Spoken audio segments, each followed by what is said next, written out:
are following breaking news right now related to music mogul Sean Diddy Combs. Major new allegations today of sexual assault and exploitation by Combs. For the first time, we are hearing about victims who say they were minors when they were allegedly assaulted by the music star. The youngest allegedly just 9 years old. The complaint alleges in part that defendant Combs and another defendant committed a, quote, violation of New York City Victims of Gender-Motivated Violence Protection Act by viciously and violently forcing sexual contact, oral sex, and sexual intercourse on the plaintiff. Wherever he is, his resolve is the same. He believes he's innocent. I believe he's innocent.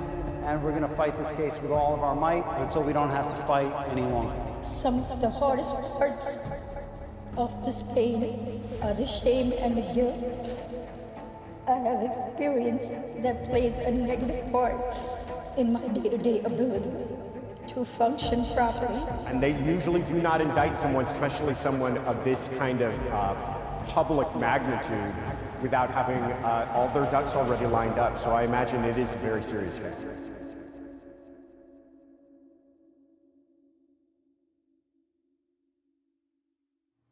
It's so difficult to reflect on the darkest times in your life. Sometimes you gotta do that. I was fucked up. I mean, I hit rock bottom.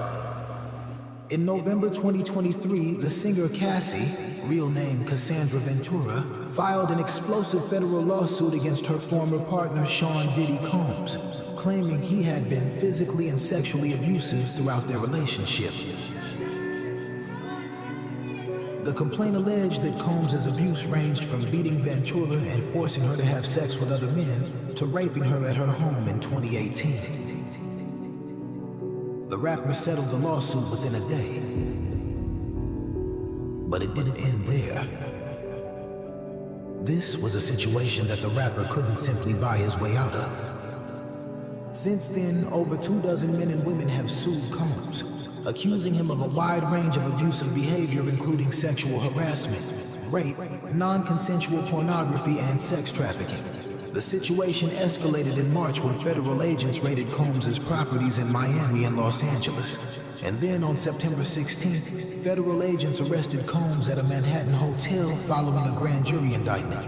The music mogul was charged with racketeering and sex trafficking, to which he pleaded not guilty.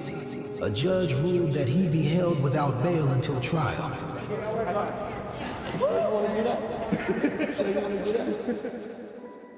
Following the raids, Combs' lawyer Aaron Dyer maintained that his client is innocent and will continue to fight every single day to clear his name. The music mogul even took matters into his own hands, turning to Instagram to deny all of his accusers' allegations. I have sat silently and watched people try to assassinate my character, destroy my reputation and my legacy, he said in December.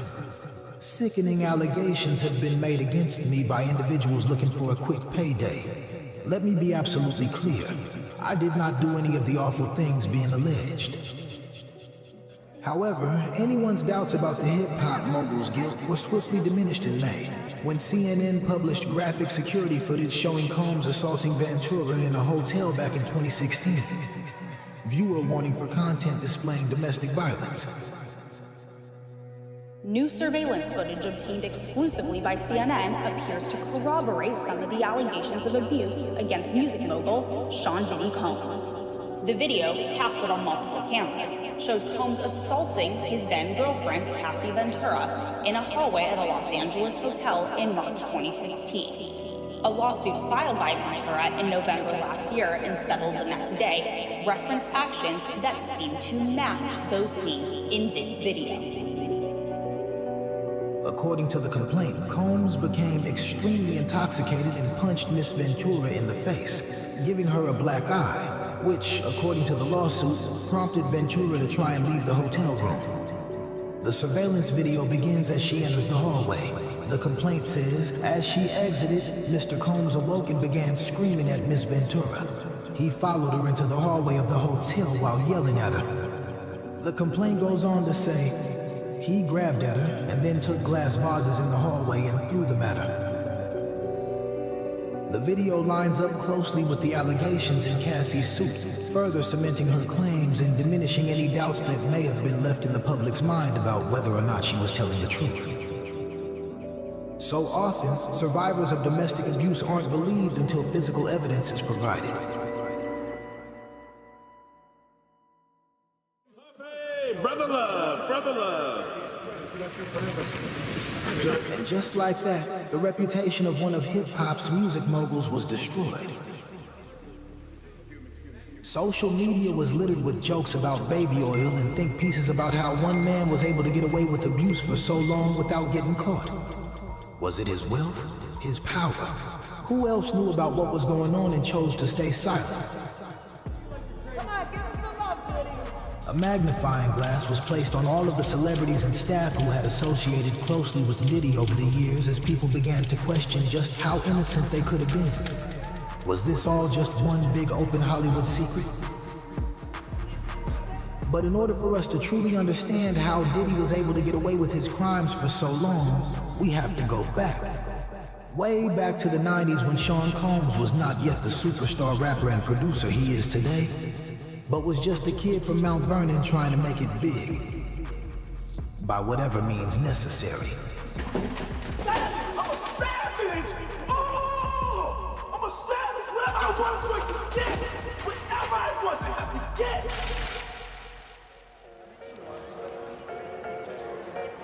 Puff Daddy, P. Diddy, or at this point, simply Sean Combs, started his life in Harlem, New York City. Growing up in a single-parent household, he was forced to step up as the man of the house from a young age after losing his father to crime when he was only 3. His mother, Janice Combs, encouraged his artistic pursuits, and he found solace in music. After dropping out from Howard University, Diddy began his career by becoming an intern at Uptown Records, one of the oldest and more prominent hip-hop labels with a roster including artists such as Mary J. Blige, Heavy D and the Boys, and of course, the notorious B.I.G. It's the one and only Biggie Smalls, doing his thing in the rap world, that's right, baby. He swiftly rose up in the ranks of the company, eventually becoming vice president while simultaneously making a ton of industry connections. But this abruptly came to an end when he was fired by the company's CEO, Andre Harrell, for seemingly becoming too big for his boots. In an interview with Oprah, Diddy said that the reason he lost his job was because he didn't understand protocol or workplace politics, and there can't be 2 kings in one castle. But this wasn't enough to stop a young Sean Combs. If anything, it motivated him to become his own boss. And in 1993, just weeks after losing his old job, Diddy formed the label Bad Boy Records, with one of the first people he signed being the notorious B.I.G., aka Biggie. This was a huge blow to Uptown Records given the massive success of Biggie's critically acclaimed debut album, Ready to Die, in 1994.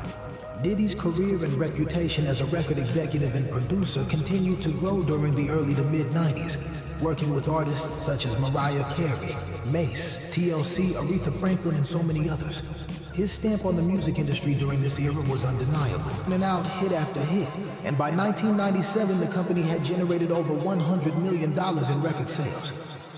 But whilst things were going well for the growing star, this was also when he began to run into some of his legal issues.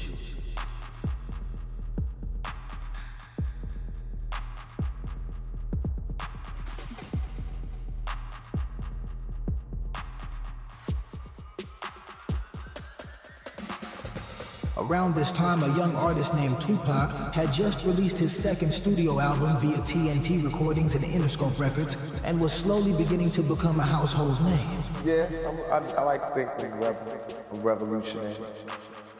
Tupac and Biggie eventually went on to become friends, frequently being seen together on stage and at events. However, things changed quickly when Tupac was shot 5 times on his way to a studio session at Quad Studios in New York in 1994. The subject is Tupac Shakur, rapper, actor, court defendant, and now shooting victim. Shortly after midnight, 12:25 a.m. on Wednesday morning, Tupac Shakur was shot 5 times in the lobby of this Manhattan building right behind me. Police say it appeared to be a robbery attempt committed by 3 men as Tupac was on his way to a recording studio on the 8th floor of the Powers building. Shakur is reported in serious but stable condition at Bellevue Hospital and entered surgery at 10 a.m. Wednesday morning to check for internal bleeding. He was grazed by 2 shots to the head and wounded in the thigh, hand, and groin. The gunmen, who remain at large, also made off with $40,000 worth of jewelry.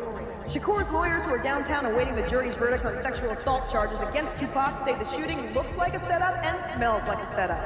After November 30th, 1994, the relationship between Biggie and Tupac was never the same.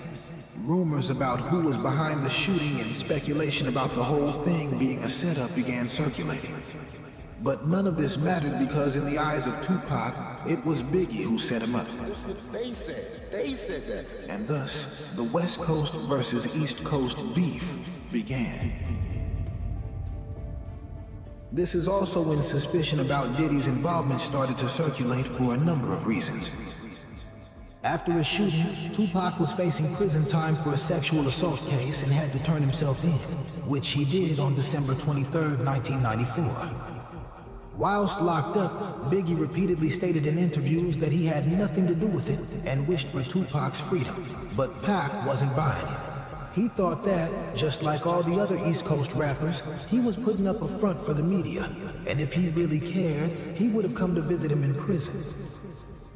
And then, any doubt about who was behind his shooting was erased with the release of Biggie's song, Who Shot Ya? In 1995. The song was recorded before Biggie's debut album Ready to Die, which was released in 1994, before the Quad Studio shooting had occurred. But again, Pac wasn't buying it. Many believe that Diddy intentionally released the track after Tupac was shot as a way to taunt him and potentially fuel the battle between Tupac and Biggie. And he had plenty reason to do so. Prior to the shooting, Diddy had unresolved issues with the co-founder and CEO of Death Row Records, the label that Tupac was signed to, Suge Knight. Like to tell Tupac, keep his guards up, we ride with him.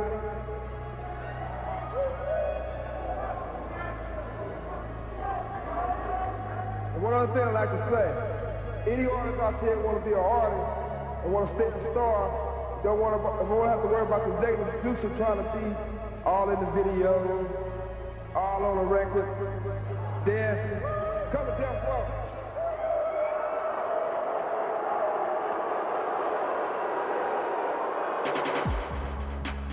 The date is September 23rd, 1995, and the record producer Jermaine Dupri is throwing a party to celebrate his birthday in Atlanta, inviting all of his celebrity friends, including both Diddy and Suge Knight. Things remained calm during the event, but the after-party was where all the trouble began. A common occurrence that seems to happen when Diddy's around. Suge Knight arrived at the Platinum House nightclub with only one person, his friend Big Jake, who also happened to be an OG Blood member. Diddy was surrounded by an entourage filled with a lot of street guys with gang affiliations, one notably being Anthony Wolf Jones, who was known to be Diddy's right-hand man and also a member of the Crips. According to an off-duty Fulton County sheriff by the name of Chris Howard, who was working as security that night, Diddy and Suge inevitably ended up getting into a heated confrontation, resulting in both parties being asked to leave the club. In an attempt to avoid the altercation getting any worse outside, Suge's party was asked to remain inside whilst Diddy's entourage cleared out. But of course, things only got worse once they hit the streets. As Howard recalled, I told Suge, okay, coast is clear, and we walked outside and got into the limo. His partner was just about ready to get into the limo when all of a sudden Puffy's guys came from around the corner and one of them had a gun. I chased the guy with the gun around the corner, Howard said. He handed the gun off to another guy.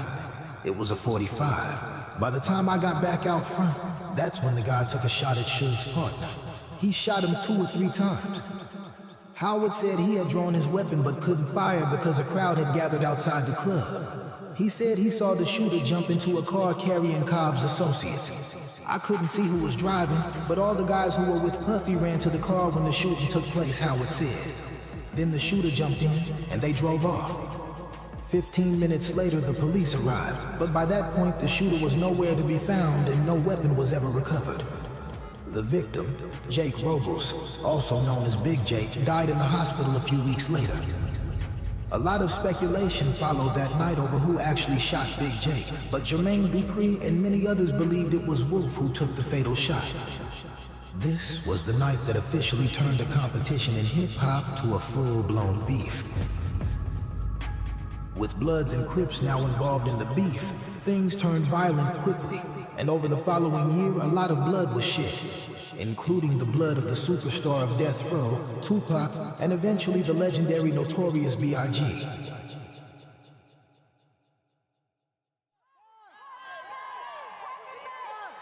With all that was going on, tensions rose to a point where both Biggie and Tupac ended up losing their lives. And with Diddy being so heavily associated with the drama, many believed him to be involved somehow. He denies all involvement to this day.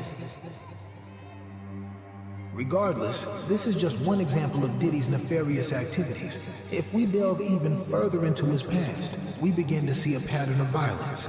For example, in 1999, Diddy caught his first assault charge following the accidental release of a Nas music video for the song Hate Me Now. Diddy, having been raised in the Catholic Church, had a chat with his priest before the release of the video and decided he no longer wanted his crucifixion scene included. However, by the time he came to that decision, it was already too late. Large sums of money had been spent, and Steve Stout, Nas's manager, was reluctant to make the change, especially given the fact that the crucifixion scene was Diddy's idea in the first place. On April 15, 1999, the uncut music video aired on national TV, and according to Double XL, it was only a matter of minutes before Diddy and his bodyguards burst into Steve's office to violently assault him in front of two clients. While speaking to the LA Times, Steve recounts the incident. One minute I'm in the middle of a meeting, and the next I'm down on the floor and Puffy and his guys are kicking and pounding me. One of them picks up a chair and throws it at me. Then Puffy throws my desk over, and they just walk out like nothing happened. I was laying there on the floor bleeding. My jaw and my head were all swollen. I couldn't move my arm. It was a traumatic experience, and in the middle of it, I didn't know exactly how to feel. I was upset, embarrassed, scared, and angry. As far as I'm concerned, this was an attempt on my life. Almost instantly, Diddy was arrested, criminally charged, and faced up to 7 years in prison until Steve suddenly had a change of heart and asked the DA's office to drop the charges once Diddy apologized. I just want to say I give all glory to God. And if that wasn't enough, one of the most high-profile controversies involving P. Diddy was the 1999 shooting at Club New York.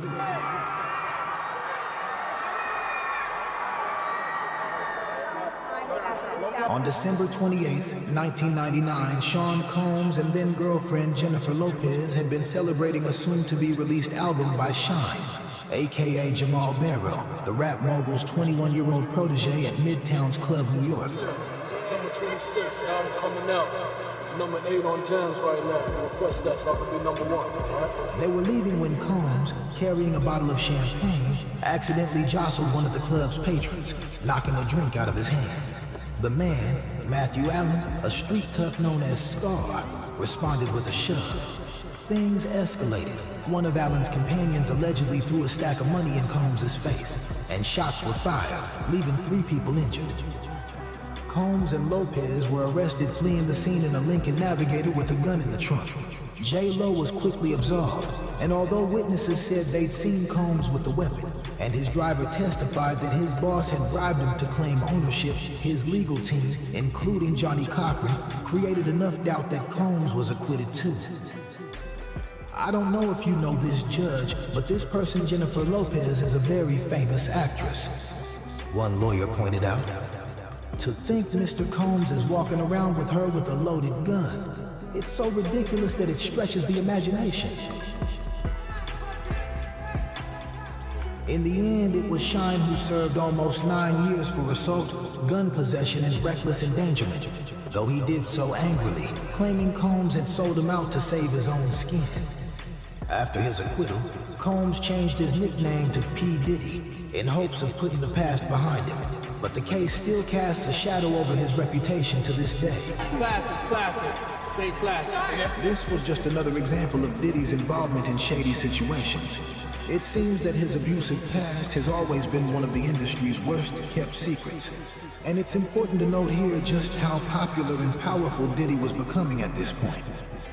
Following the tragic murder of the notorious B.I.G., Diddy's tribute single, I'll Be Missing You, featuring Faith Evans, debuted at #1 on the Billboard Hot 100 and remained in the #1 spot for an astounding 11 weeks, as well as topping charts around the world. Diddy's mainstream celebrity status continued growing with the release of his debut album, No Way Out, which sold 3.4 million physical copies in the United States alone, going platinum.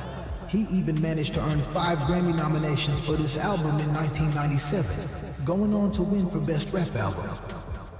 In 1998, he created the Sean John clothing line that later became a cultural phenomenon. From there, he dipped into fragrances, alcohol, and even set up a media company, becoming the host of multiple reality shows where he would discover new talent and make people stars. Diddy was hanging out with all the hottest celebs, from Kanye West to Donald Trump and Martha Stewart. By now, he was rich. Filthy rich. It's estimated that he has more than $800 million in valuation of property and assets. And according to a Business Insider, Diddy's record label brought in about $130 million annually in its prime.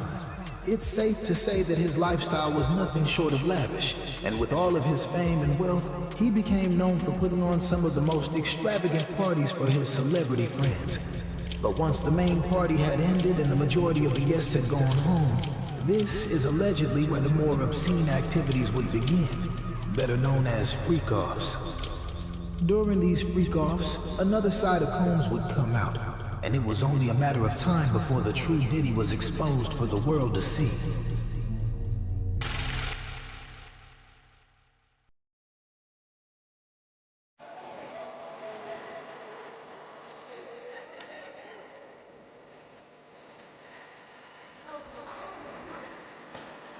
Hey there, I'm Lindsay Sharp joining Ashton and Diddy this year in Beverly Hills, where they brought the infamous white party. It's 4th of July, but we're also shining a light on malaria no more.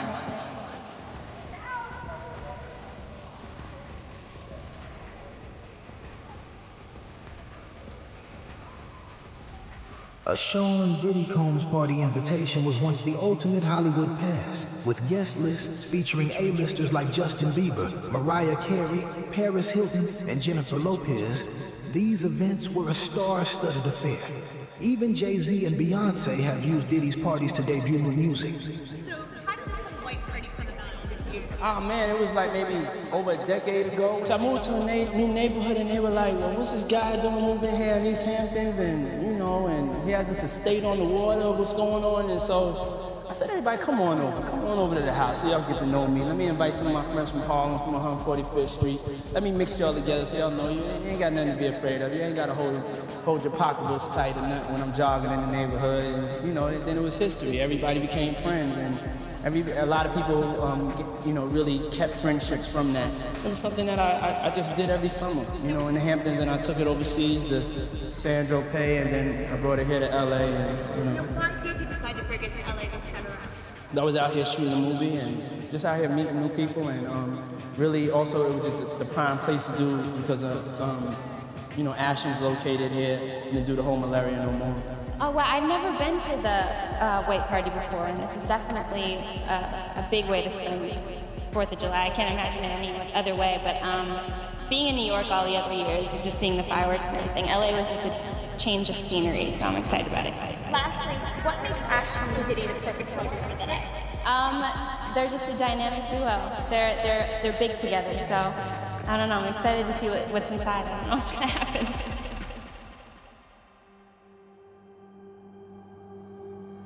In the Los Angeles area, the rapper lived on what has become known as Beverly Hills' most expensive street.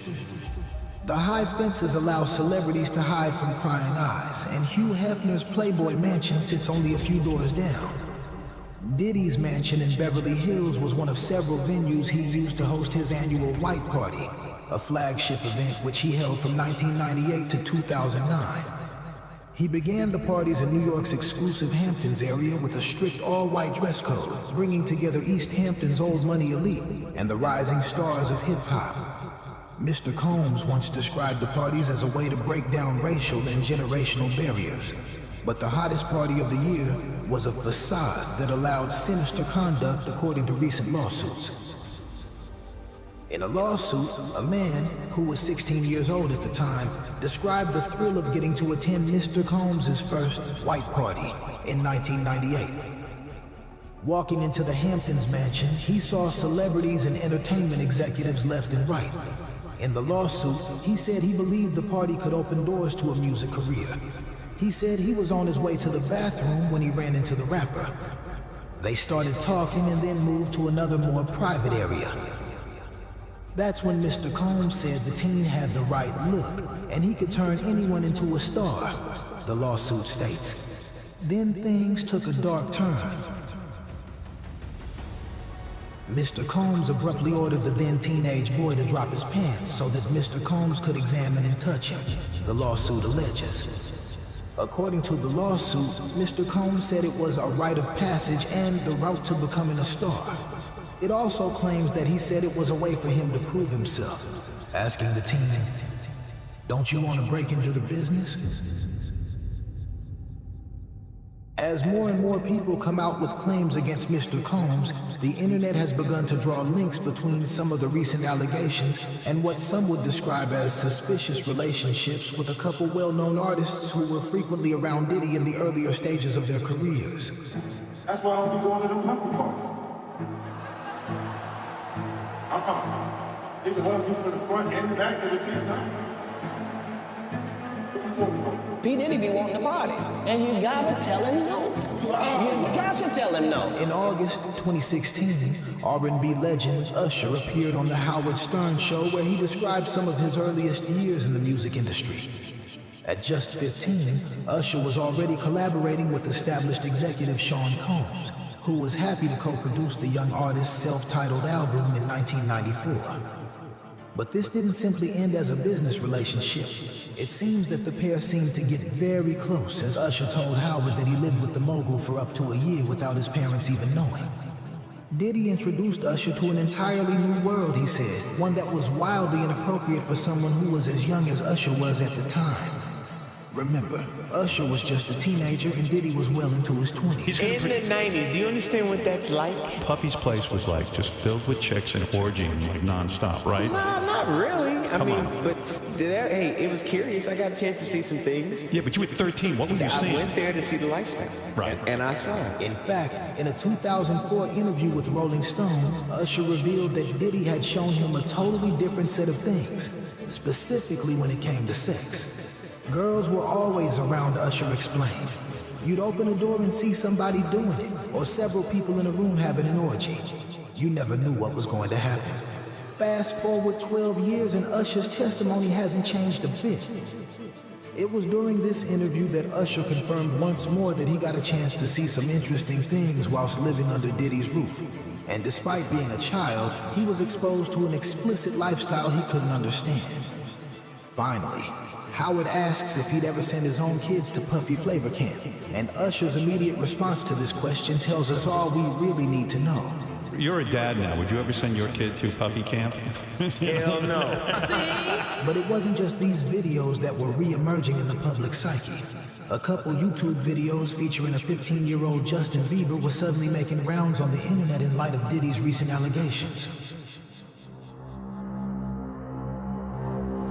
Originally posted in November 2009, right as Justin was becoming a global superstar, the 2-minute video has generated headlines again, mainly due to it being such an uncomfortable watch. Titled Justin Bieber's 48 Hours with Diddy, the first 30 seconds feature Diddy gifting the young pop star a brand new Lamborghini and promises Justin that in a year, when he turns 16, this car is all his, and when he turns 18, the giant mansion behind them is his too. Justin asks him where they're going, and when Diddy asks him where he wants to go, that's when it gets slightly more awkward.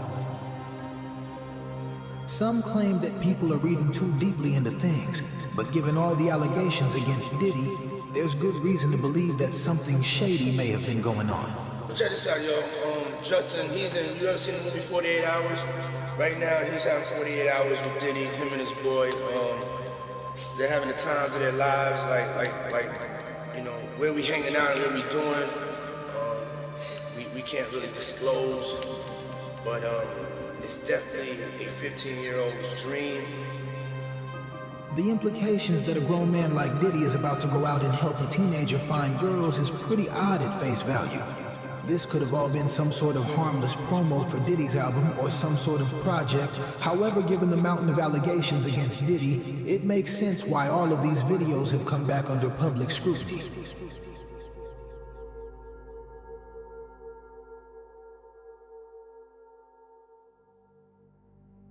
"2024 has been a harrowing year for Sean Combs.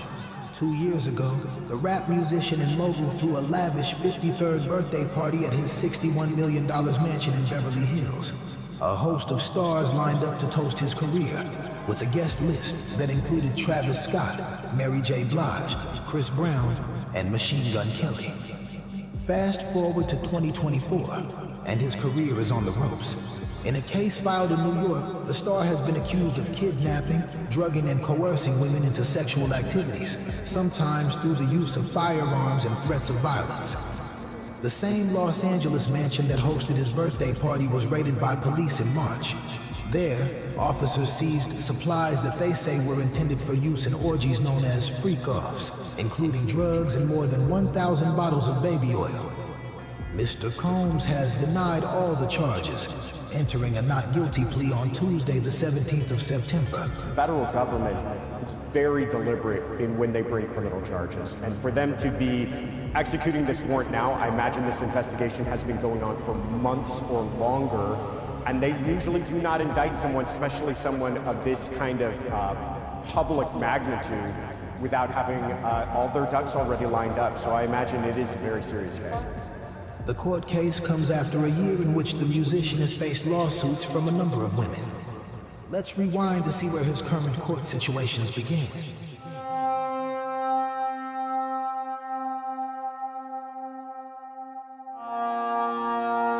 The indictment alleges that between at least 2008 and the present, Combs abused, threatened, and coerced victims to fulfill his sexual desires, protect his reputation, and conceal his conduct. On November 16, 2023, singer and model Cassandra Ventura filed a lawsuit against the music mogul Sean Combs. Cassie and Diddy were in an on-off relationship from 2007 to 2018, beginning when Cassie was 19 and Combs 37. Cassie was signed to Mr. Combs' record label and dated him for more than a decade. But in a civil lawsuit, she said the mogul had used his position of power to set the groundwork for a manipulative and coercive romantic and sexual relationship. Her lawsuit included graphic descriptions of violent abuse, alleging that Mr. Combs regularly beat and kicked Ms. Ventura, leaving black eyes, bruises, and blood. She described parties known as freak-offs, drug-fueled, days-long sexual performances, which Mr. Combs allegedly coerced women into and filmed for his own pleasure. Ms. Ventura also accused the musician of sexual abuse and rape, and claimed that many of these incidents were witnessed by his tremendously loyal network, who were not willing to do anything meaningful to stop the violence. Mr. Combs would allegedly want to have these freak-offs at random moments, and Ms. Ventura was expected to both facilitate the locations for where they would take place, as well as find and hire the sex workers herself.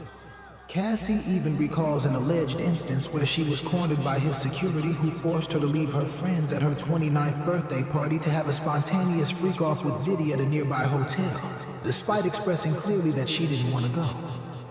When the couple then returned from the freak-off, Diddy, still intoxicated, allegedly grabbed one of Cassie's friends like a child and dangled the friend over the balcony of the 17th floor hotel suite. The lawsuit even goes on to name the exact locations where these freak-offs would occur, with the hotels occasionally charging Diddy thousands of dollars in damages afterwards.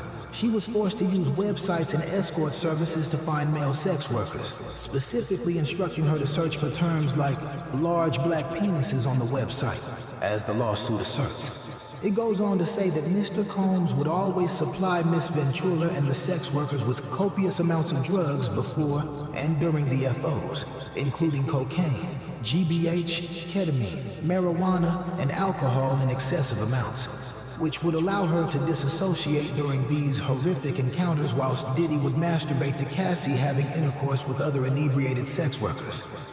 With drugs and all the stuff that's going on, pills, drinking, it can make this man into a monster, and that's what it did, bro. It made him into a monster, bro. These freak-offs would last for days, according to Cassie, and it became commonplace to get IV fluids in the days after a freak-off to recover from the excessive substances pushed upon her. The lawsuit even alleges that Diddy insisted that Cassie wear white nail polish to contrast her nails with the skin of the black men hired to have sex with her. For Diddy, this was all about power. The lawsuit states that Diddy would even direct the sexual encounters, specifically telling Cassie where he wanted her to touch whilst he masturbated, saying things like, grab that big black and asking her, how does it feel?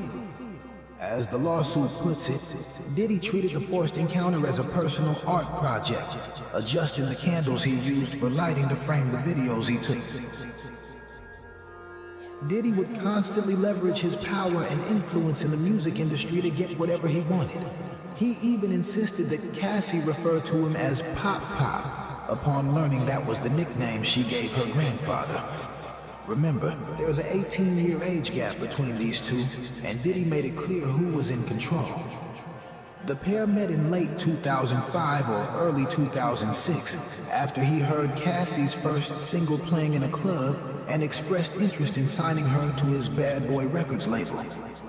Within months, Cassie signed to a 10-album deal, an extremely large number of albums to sign away in one go, which would probably lead to a very drawn-out business relationship.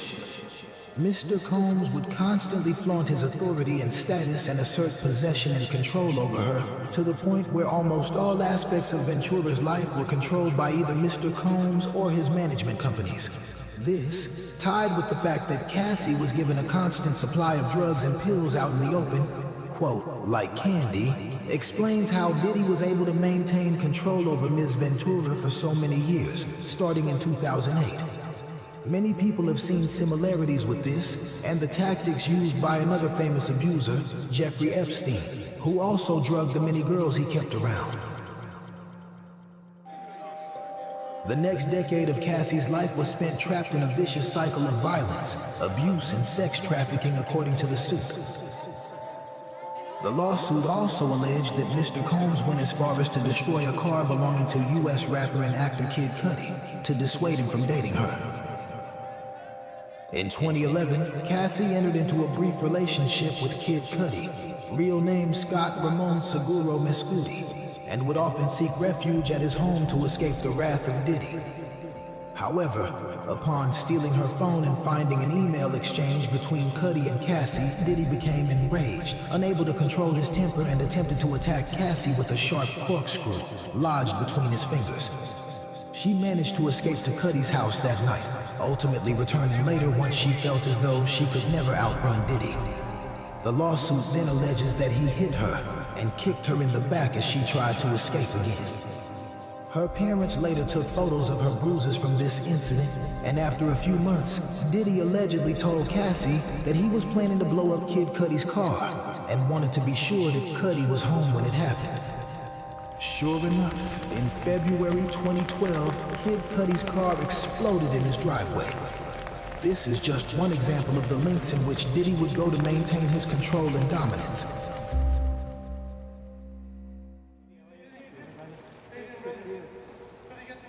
Cassie and Combs mutually agreed to settle the case on November 17, 2023.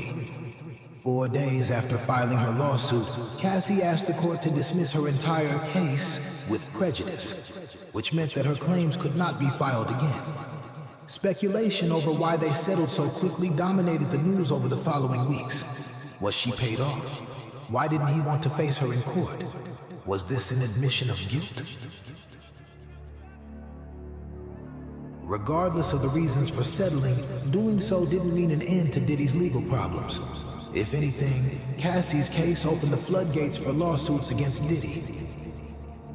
In the weeks after settling Cassie's lawsuit, Mr. Combs was accused of sexual assault dating back to 1991 by multiple women and men.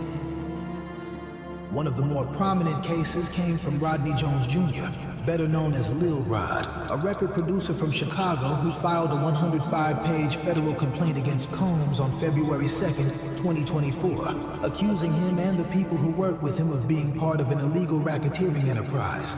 Some of you may know me or may not. I'm a music producer, a writer, a musician, different genres. I started in the gospel, jazz, and R&B, and worked my way over to the hip-hop side. I've been working on an album. I took a year off straight working on this album. That album is the Love album, Off the Grid by Diddy. And it's Grammy nominated right now as we speak. I should be celebrating, but the truth is I'm not. Jones alleges in his complaint that he has irrefutable evidence of the acquisition, use, and distribution of ecstasy, cocaine, GHB, ketamine, marijuana, and mushrooms, the displaying and distribution of unregistered illegal firearms, and the solicitation of minors and sex workers. According to Jones, as he alleges in the complaint, Combs reached out to Jones in 2022 to help him produce songs, but Jones claims the work Combs required of him went far beyond producing music. He claims in the lawsuit that he was tasked with procuring drugs and soliciting sex workers to perform sex acts to the pleasure of Mr. Combs. Jones alleges that Combs also required him to take these sex acts, and that Combs would often threaten to inflict bodily harm on him if he did not comply with his demands. Jones alleged in his complaint that Combs kept specific bottles of alcohol designated for females on hand. And according to Mr. Jones, Mr. Combs forced all the women to drink Lace de Leon liquor. Upon information and belief, Mr. Combs laced the liquor with ecstasy, the lawsuit claims. He also accuses Combs of sexual harassment and assault for allegedly grabbing him without his consent and forcing him to work while Combs paraded around naked. He also alleges that Combs once left him alone in a makeshift studio on a yacht with Cuba Gooding Jr., who he said then began touching, groping, and fondling his upper thighs near his groin. He said Gooding did not stop until he forcibly pushed him away. So we made a bail appeal to Judge Carter. It did not go our way. The fight continues.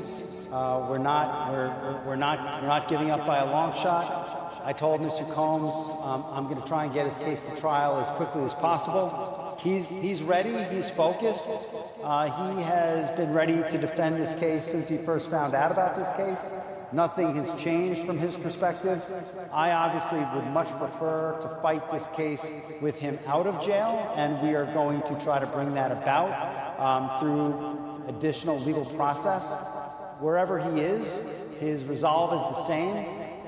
He believes he's innocent. I believe he's innocent. And we're going to fight this case with all of our might until we don't have to fight any longer.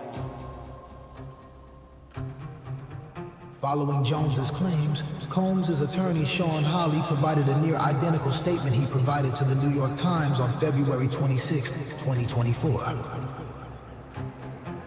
Mr. Jones is nothing more than a con man, shamelessly looking for an easy and wholly undeserved payday, it said. We have indisputable, incontrovertible proof that his claims are complete fabrications. Our attempts to share this proof with Mr. Jones's attorney, Tyrone Blackburn, have been ignored, as Mr. Blackburn has refused to return our calls. We look forward to addressing these ridiculous claims in court and intend to take all appropriate action against all who are attempting to peddle them. But the lawsuits just kept on coming. On December 2nd, 2023, an anonymous lawsuit was filed against Diddy in federal court in Manhattan. Doe alleges that she was gang raped and sex trafficked by Combs and former president of Bad Boys Records, Harve Pierre, when she was only 17 and in the 11th grade. She alleges she met Pierre in a lounge in Detroit, and he told her he was best friends with Combs. Doe claims Combs convinced her to accompany Pierre and a third assailant on a private jet to come to his studio in New York City. She claims she agreed and boarded a jet that flew to Teterboro, New Jersey, and was taken to Combs' studio. She alleges that, once there, Combs and his associates, including Pierre, plied her with drugs and alcohol, and alleges she was subsequently gang raped at the studio by Combs, Pierre, and a third assailant. Her complaint states that while Mr. Combs was raping Ms. Doe, he complained that he could not get off unless she pinched his nipples as hard as she could, and that Combs then allegedly watched as the third assailant raped her while she told him to stop. After third assailant was finished, Mr. Pierre took his turn at raping Ms. Doe and then violently forced her to give him oral sex, during which Ms. Doe was choking and struggling to breathe, according to the complaint. The complaint alleges in part in the first cause of action that defendant Combs and another defendant committed a, quote, violation of New York City Victims of Gender-Motivated Violence Protection Act by viciously and violently forcing sexual contact, oral sex, and sexual intercourse on the plaintiff, end quote. The lawsuit also alleges that, quote, defendant Combs and another defendant published and/or disseminated the videos without plaintiff's knowledge or consent. A similar case was filed by Joy Dickerson Neal on November 23, 2023, in New York Supreme Court, which was one day before the cutoff for civil cases for past sexual offenses under New York's Adult Survivors Act.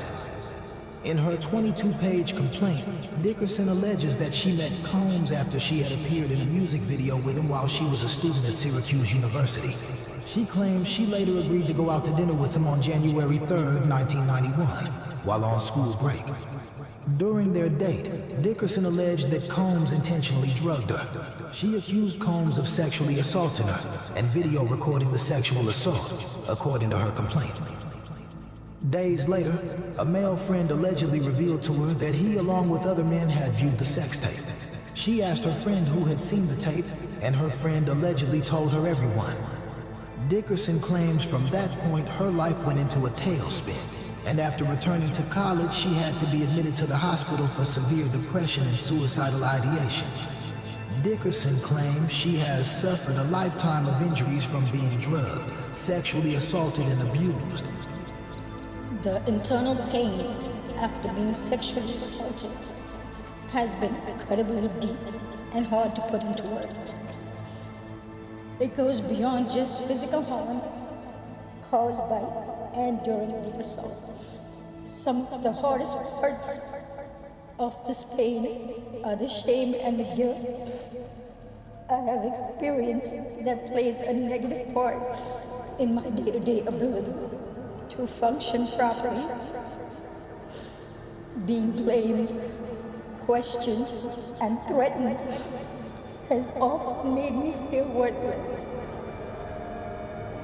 She is suing him for assault and battery, intentional infliction of emotional distress, human trafficking, and revenge porn.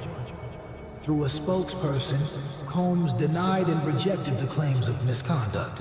He recognizes this as a money grab, the spokesperson said in a statement.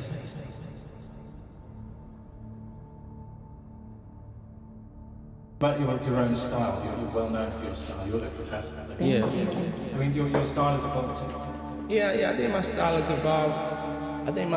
evolved. But also at the same time, it's important that I do make an announcement that there has been a lot of swagger jacking of my style. Another lawsuit comes from someone who used to work directly with the music mogul, Dawn Richard, who was a member in two of Combs' musical groups, Danity Kane and then Diddy Dirty Money, filed a 55-page lawsuit against Combs in Manhattan's federal court, saying she personally witnessed Combs assault his then-girlfriend, Cassie Ventura. Richard's suit claims that his abuse included choking and strangling Miss Ventura, striking her with his hands and with objects, slapping her, punching her, and throwing items at her, including a scalding hot pan. Richard also describes trying to help Ventura, and Combs threatening her life in return. Richard's lawsuit alleges that Combs regularly hurled objects in fits of rage, including mobile phones, laptops, food, and studio equipment at people. Richard says she also saw Kim Porter, the mother of 3 of Combs' children, leave the recording studio in 2005 in tears and with visible facial injuries. Richard claims she was present when Combs had a party and that dozens of girls, some of whom appeared to be underage, were given drugs and alcohol, and that even though many of them appeared lethargic or passed out, Mr. Combs and his guests performed sexual acts on them, according to her complaint. Richard's lawsuit states that Mr. Combs repeatedly said things like, "This is a buffet. Enjoy yourselves. This is what we do. This is how we party." Richard says she was concerned for her safety, was subjected to gender-motivated violence, and was sexually harassed and assaulted by Combs. She is suing Combs for sex trafficking, sexual assault, sexual battery, and false imprisonment among other claims, and is demanding a jury trial.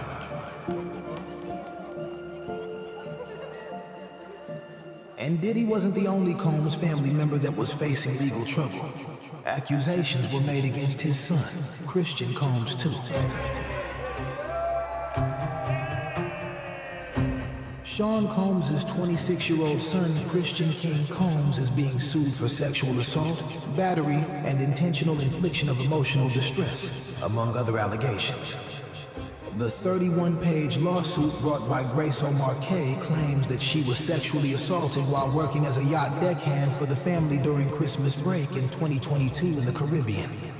She is also asking that Sean Combs be held liable for his son's actions for charting the yacht, assuming responsibility for his guests throughout the Caribbean trip. O'Marquet alleges that there was a constant rotation of suspected sex workers and other A-list celebrities such as French Montana and actor Cuba Gooding Jr. on the yacht. O'Marquet alleges sex workers were sprawled out unconscious about that yacht, and it was difficult to distinguish which bottles of alcohol were laced with drugs and which bottles were not.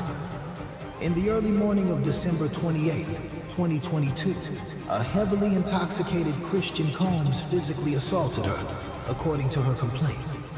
She alleges that Christian blocked her from leaving, took off all his clothes, and tried to force her to perform oral copulation on him.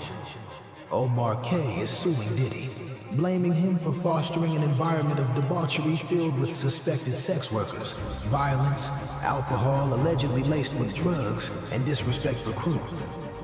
Aaron Dyer, an attorney for the father-son duo, called the lawsuit's claims lewd and meritless.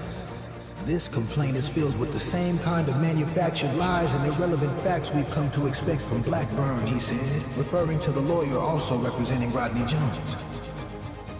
These are just some of the claims filed against Sean Combs. More than 24 people have filed lawsuits against the rapper, accusing him of using his influence and power to create an empire of drugs, sex, and abuse. Following the allegations, 6 of Diddy's 7 kids also released a joint statement to Instagram in support of their father. In a collaborative Instagram post shared on Tuesday, October 22nd, Combs' eldest child, 33-year-old Quincy, wrote, "The past month has devastated our family. Many have judged both him and us based on accusations, conspiracy theories, and false narratives that have spiraled into absurdity on social media.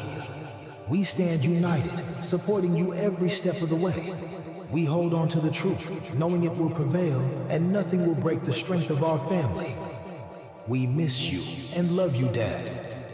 The post, which includes a photo of the entire family sitting on an inflatable bounce house, listed Quincy's 5 siblings: Justin, 30, Christian, 26, Chance, 18, and twins Jesse and Delilah, aged 17, as collaborators. Combs' legal team has continued to deny all of the accusations made against the rapper, calling him an innocent man with nothing to hide. "We are disappointed with the decision to pursue what we believe is an unjust prosecution of Mr. Combs by the U.S. Attorney's Office," his attorney told The Independent via email following his September arrest. His attorneys have since filed a petition to have the alleged victims in his lawsuits identified so that they can prepare their defense. They also recently filed a motion to gag the alleged victims, arguing that their statements could prejudice a potential jury against Combs. On Monday, September 16th, Combs was arrested by federal agents on a sealed indictment. Combs' attorney, Mark Agnifilo, said his client is innocent and will clear his name. He is an imperfect person, but is not a criminal. To his credit, Mr. Combs has been nothing but cooperative with this investigation, and he voluntarily relocated to New York last week in anticipation of these charges, he said in a written statement. Please reserve your judgment until you have all the facts. These are the acts of an innocent man with nothing to hide, and he looks forward to clearing his name in court, Agnifilo said. Unlike when previous pop culture figures have been accused of heinous crimes, there has been an ominous silence from the usually more vocal celebrities. It appears that many of them are trying their best to distance themselves from Diddy despite having been associated with him in the past. Much like the names mentioned in Jeffrey Epstein's Black Book and court files, being pictured at a Diddy party doesn't mean these celebrities were involved in any wrongdoing. However, it's certainly not a good look, which explains why many have remained silent regarding the billionaire's charges, with some accused of deleting their social media posts mentioning his name since his arrest. Some have argued that Diddy is being used as the fall guy, the one who will take all the scrutiny whilst the others involved get to continue on with their lives once the dust is settled. Who else knew about what was going on? Was Diddy really the man calling all the shots, or were there others involved? Mr. Combs has been held at the Metropolitan Detention Center in Brooklyn, New York since his 16th of September arrest. His lawyers have argued for his release pending trial, citing the jail's horrific conditions. A New York federal judge denied their request for bail, arguing that Mr. Combs was a serious flight risk. On Wednesday, the 9th of October, his lawyers petitioned the court to throw out the CNN video from 2016, which shows Mr. Combs kicking his former girlfriend, Cassie Ventura, as she lay on the hotel hallway floor. They argued that the government was responsible for leaking the video to CNN, and that it has led to damaging, highly prejudicial pretrial publicity that can only taint the jury pool and deprive Mr. Combs of his right to a fair trial. Lawyers for the government denied leaking the video to the media, saying that the government did not have possession of it before it was broadcast in May. Mr. Combs faces up to life in prison if convicted on the racketeering charge. He faces another statutory minimum of 15 years for the sex trafficking charge. Diddy's fall from grace has been swift, with an extensive federal criminal case charging him in a sex trafficking and racketeering conspiracy. More than a dozen civil lawsuits have also been filed, accusing the music mogul of assaults, rape, and sexual extortion. One lawyer said he represents more than 100 alleged victims who claim they were sexually abused. Only time will tell how this will all pan out for the hip-hop legend, but one thing's for certain. All lies will be exposed, and what's done in the dark always comes to light.